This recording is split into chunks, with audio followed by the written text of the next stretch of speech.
If your baggage is delayed, lost, or damaged, you could get up to $2,080 per person for international flights or up to $4,700 per passenger in the United States. So as soon as you realize something is wrong with your bags, go straight to the airline's baggage help desk at the airport and file a baggage irregularity report, also sometimes called a missing baggage report. This is the official documentation you'll need if you need to file a claim later. The next thing to do is be sure you get a copy of the PIR, the Property Irregularity Report, or at least ask for a tracking reference number.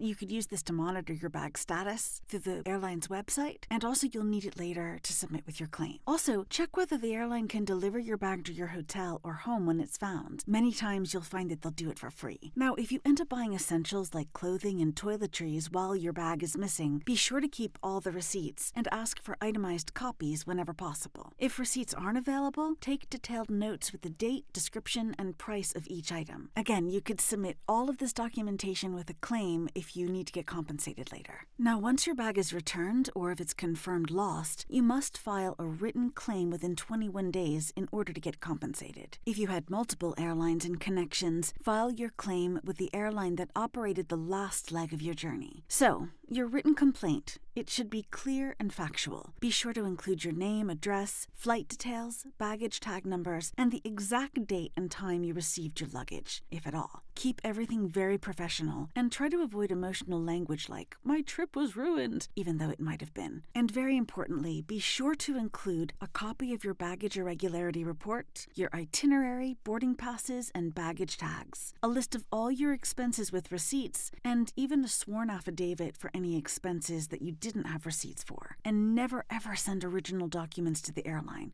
Always submit copies or photos. And that's all there is to it. But if you need any help with your baggage claim, just visit airadvisor.com. Thanks for watching, safe travels, and catch you next time.